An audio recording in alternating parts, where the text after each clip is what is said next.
What's up YouTube, Dale here from Zephyr, and today, bringing in the first week of the new year, I thought I'd bring you a quick update to my Blue Eyes White Dragon Horus profile. I'll also do 2 test stands at the end of the video so you can see how the deck operates, and I'll take you through each step bit by bit so you can kind of understand the thinking behind it and what it can get you. So with a profile like this that hasn't changed a huge amount from my previous video, I'm just going to lay them out like this and then talk you through each card, as I feel that it will be a better visual representation for a list that hasn't really changed, just to kind of give you a lowdown and update. So with all of that out of the way, please smash that like button, hit that notification bell and subscribe so you do not miss out on any more upcoming content. So starting off with the Blue Eyes cards and then its supporting factors, of course, triple Blue Eyes, 3 White Stone of Legend, Sage of Vital Blue, Dictator of D, alongside 1 Alternative, 3 Assault Synchron, 1 Levianeer, 3 Melody of Awakening Dragon, and 2 Trading, which will obviously synergize with the Horus cards as well. Now the reason White Stone is so good in this deck, is why it's obviously quite prominent, is because you ideally want to be sending it off of the back of your Imseti and of course your King Sark, because that will allow you to +1 card when you're doing so, because obviously Imseti replaces itself with King Sark and then draws a card for the other card you discard, and then the White Stone of Legend, if it is discarded via that way, will give you a Blue Eyes as an alternative means of being able to discard it.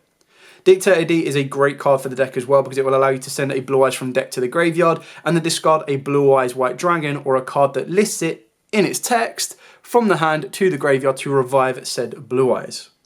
Sage of Vital Blue is your ideal normal summon, and it's the only reason that it's technically the only normal summon of the deck that you want to be using to gain some form of an effect off the back of, because this will allow you to search out an effect Veiler, and it will also let you search out your White Stone of Legend.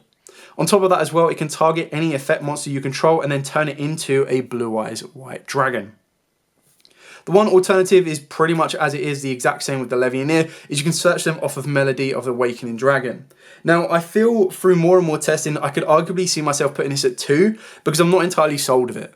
Like, at least with the Imseti ones, they kind of replace themselves. Obviously, the Melody of Awakening Dragon does replace itself as well, but when you're playing 2 cards like that, if they do get stopped or hand trapped in one way or another, you're technically neg 2. It's quite like Signet Mining, so it is obviously a question as well. It's the same with a card like Trading, but the one benefit that Trading might give you is it might put a card in the graveyard you want there. So it's entirely up to you. You can adapt these cards here as you see fit. That's where you can put the Ancient Stone of Legend if you want to, because that will give you the ability to banish from the graveyard, to bring one back, bring a Blue Eyes back from the graveyard, or summon one during the end phase. Now that is one thing that I would highly consider putting back into the deck. I still like the 3 White Stone of Legend. I'm just trying to find a space to put an Ancient Stone of Legend back into the deck, just for that ability to banish it from the graveyard and then add back a Blue Eyes White Dragon. Now obviously during the end phase, if it's in the graveyard, you get to special a Blue Eyes monster from the deck, but you ideally just want to banish it to target a Blue Eyes in the graveyard and add it back to the hand. Technically it's a Blue Eyes monster as well, so it can give you a little bit more benefit. So this is a card that I probably feel is missing in the deck, and that's where I'd arguably take out a 1 Melody of Awakening Dragon and put in 1 White Stone of Ancients in its place. So that's it for the kind of Blue Eyes rundown. I'm now going to take you through the Horus cards and possibly the hand traps as well. So the secondary part of the deck, of course, is the Horus engine and then the hand traps. So the Horus engine pretty much speaks for itself. I like playing all 4 of them just for that ability. There are sometimes I want to go into Coach King Giant Trainer, and then also having an additional level 8 on the board will then give you the ability to make an additional rank 8 with a Blue Eyes, or of course you can just make 2 rank 8 monsters off of the back of them as well. The hand traps, again, the only thing that's probably missing off of this is probably a Draw and Lock Bird, but that's where I decided to main deck Nibiru over that, just to kind of see and adapt it to the local environment. So again, entirely up to you. The effect Veil is in here at 1 because it is searchable off of the back of your Sage of Vital Blue, which is very easily done. And then obviously Imperm and Ash pretty much speak for themselves.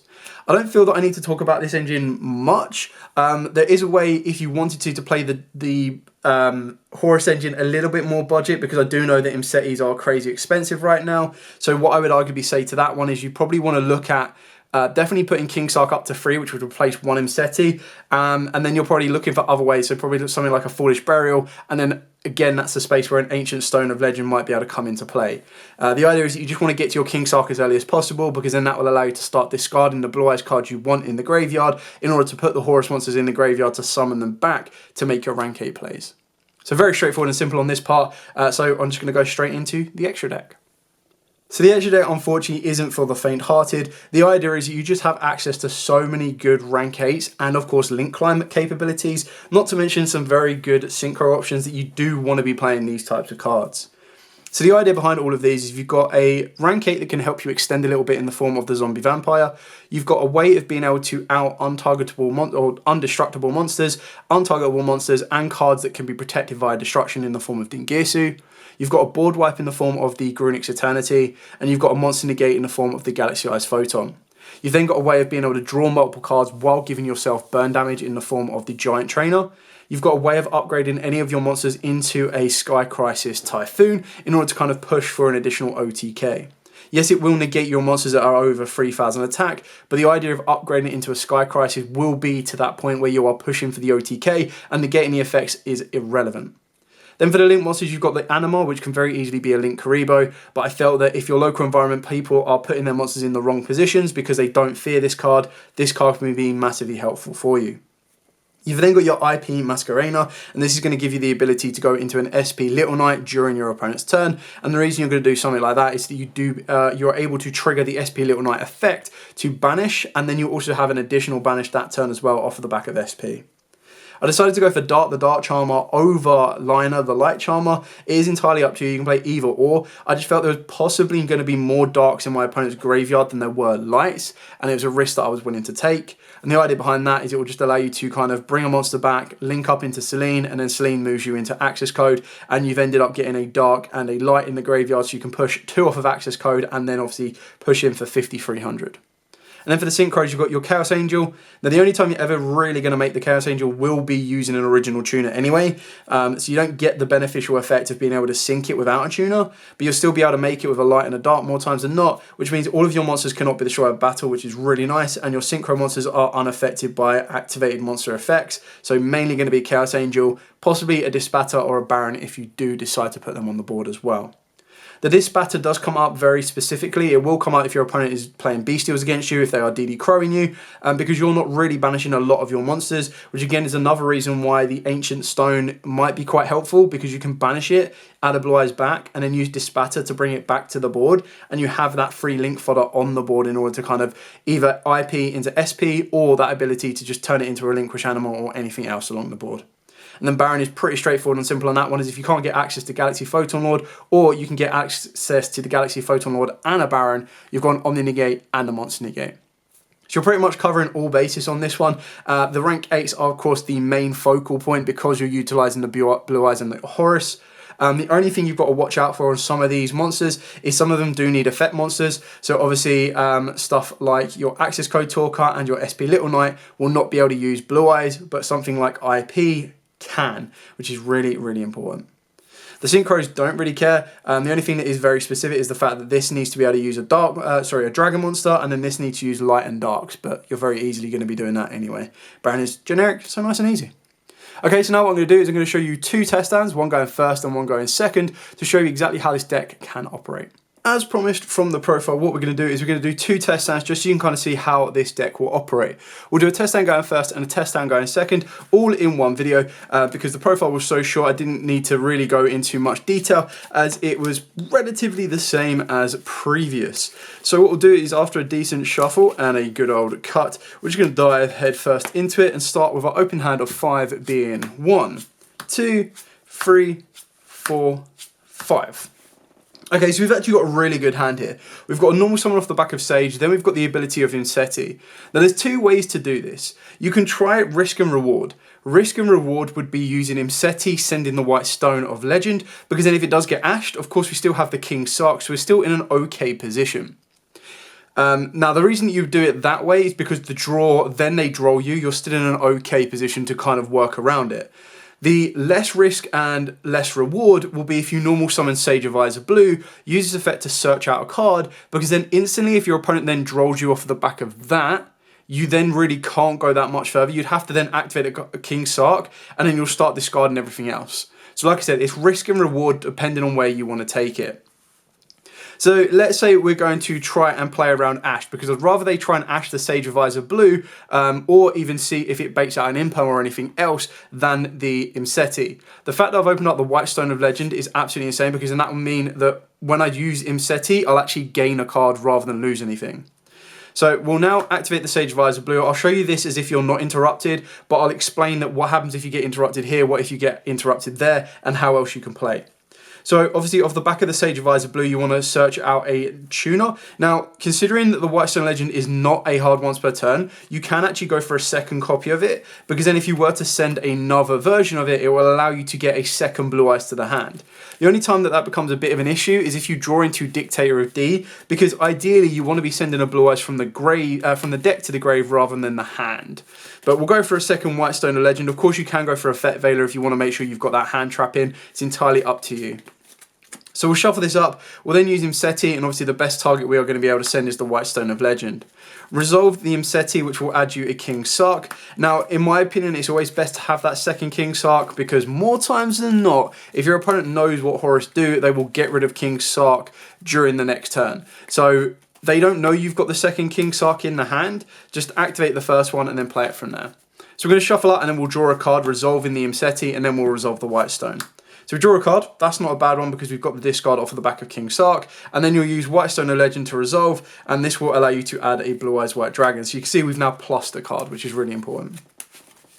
We'll continue to shuffle this up, and now what we're going to do, actually I don't know why we're shuffling up, because now what we're going to do is we're going to activate King Sark. We'll use King Sark's effect, we'll send the White Stone of Legend, we'll send another one of the Horus monsters, so one that isn't protection, so we'll go for Blessing, send that. And then obviously off the second White Stone, we'll use that effect again to get us another Blue Eye. So what we're doing is we're maintaining our hand advantage here, which is really important.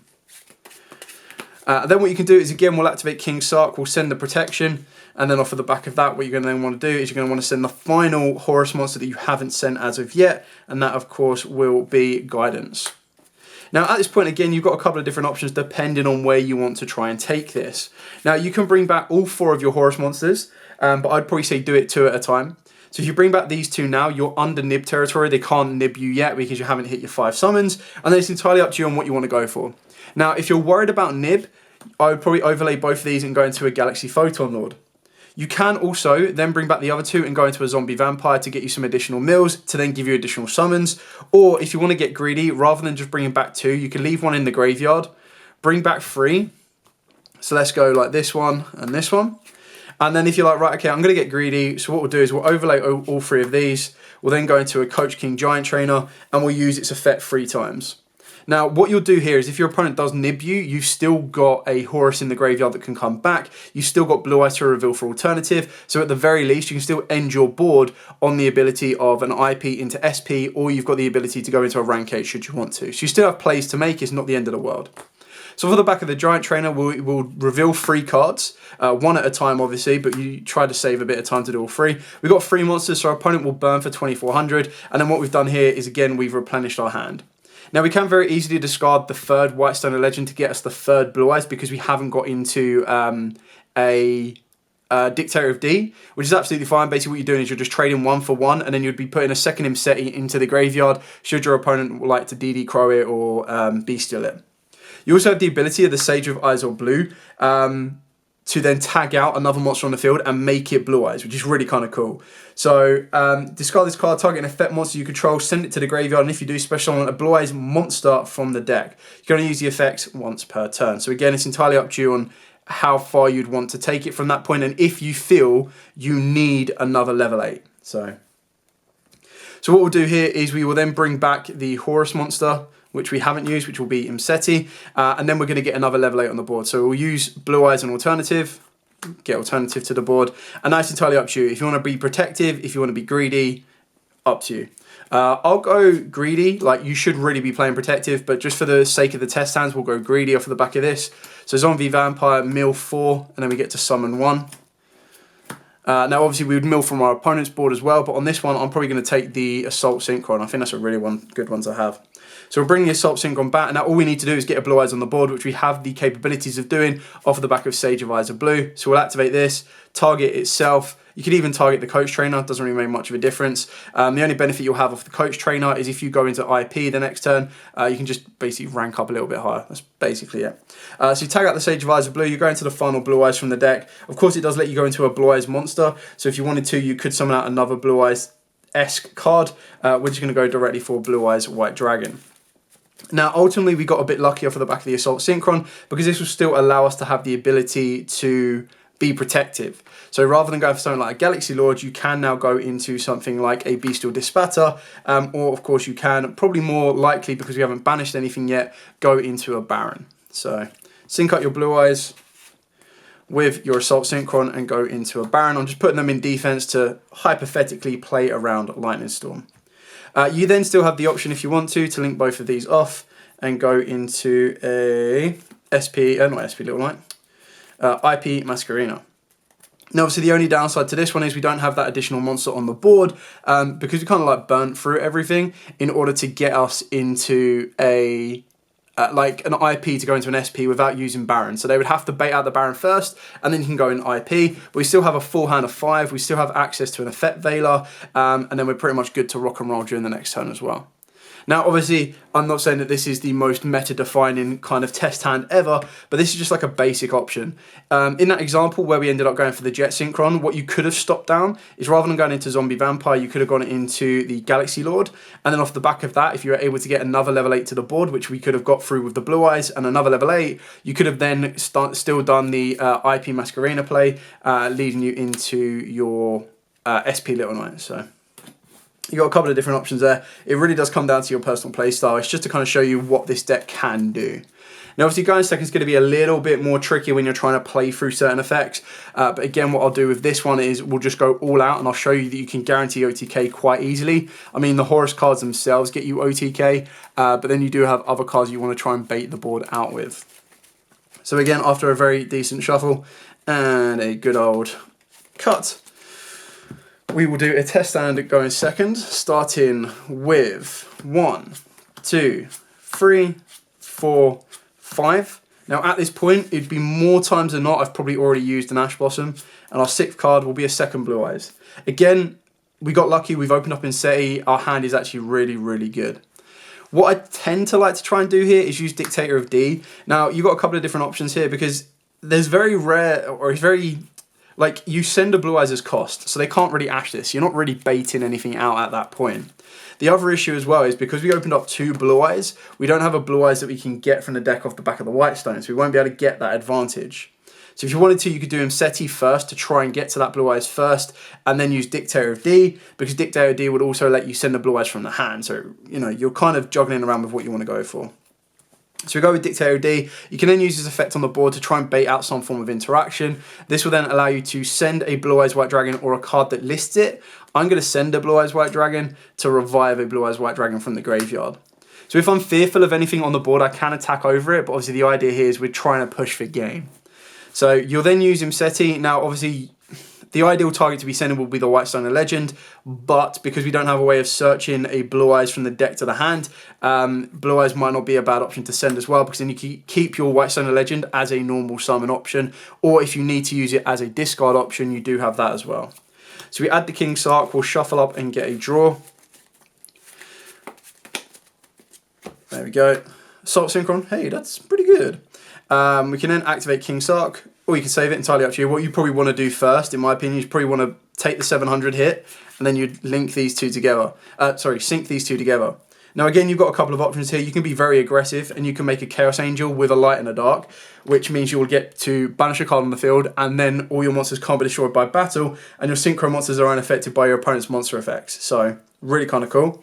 You can very easily go into a Baron, and then the Baron will allow you to protect some form of interaction with the King Sark. So entirely up to you on how you'd want to go with this one.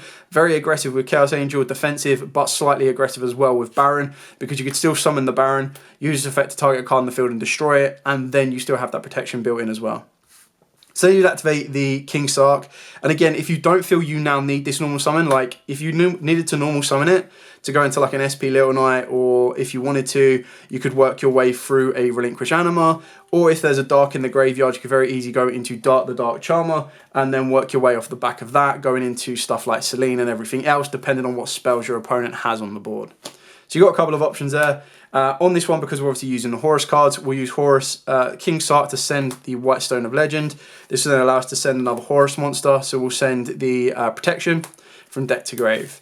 Now again, this is where it got a little bit damaging, opening up both those blue eyes, because if we had the ability to search out our blue eyes, we'd then be able to get a third Horus monster in the graveyard, and you'd just be able to go, cool, wham, and bam, and you'd then be able to push the game. So what you do here, you've got two of these here. You can overlay them if we're going greedy, which is pretty much what we're going for. You could have done this earlier and gone for a board wipe with Grunix Eternity, but you know, it really depends on what is on that board. You've got a non-target send off of the back of Ding, and then you've got the ability to Zombie Vampire Extend. So we will detach Imseti, we'll mill 4. 1, 2, 3, 4. That's pretty funny, not going to lie.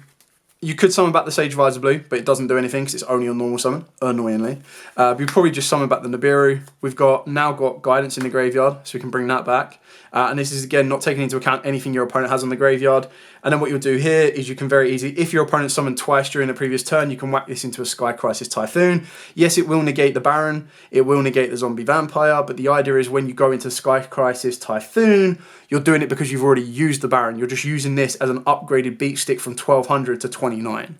Now, obviously, if they didn't summon twice during the previous turn, then you can link 2 monsters off and try and link higher or climb higher or move into whatever you feel you need to. Or if you're not worried about it, you just summon that in attack mode anyway. But the board is very devastating. All of this is going to do your damage. You've got 6,000 there, 9,000 including that, 11,400. And then if this was at 1,200, you've got 12,600. Or if you were to just rank on top of that, you've got near enough 1,200 there, plus 23, so you've got 14,300 damage. Yes, you've got no cards in the hand, you've burnt through absolutely everything, but you've proceeded to gain the OTK. That's the whole idea behind it. Anyway, that is it for the entire Blue Eyes profile. I really do enjoy this deck. I think it's quite a fun one. However, it is very everything to the board. So obviously, in our Go First hand, you saw how we were putting less on the board, but we maintained our hand advantage. In the Go Second one, what you got to see is just what happens when you go everything out. You have nothing in your hand, and you are really hoping that King Stark survives, because if it does survive, you just bring all your Horus monsters back the next turn and push for the OTK. But like I said, more times than not, a smart opponent will be targeting that King Sark and get rid of it. Now, like I said, this isn't the most meta-destroying Blue Eyes deck ever made, but I do think it's a very, very fun and a very, very powerful deck. Yes, it does require the Horus monsters to generate and operate to its degree, but I still really do enjoy it. I thought it was something a little bit different and a little bit fun that I would refresh or update you with for the new year. Anyway, thank you so much for watching. Don't forget to like, comment, subscribe, share. Till next time, as absolutely always, stay safe, and of course, happy dueling.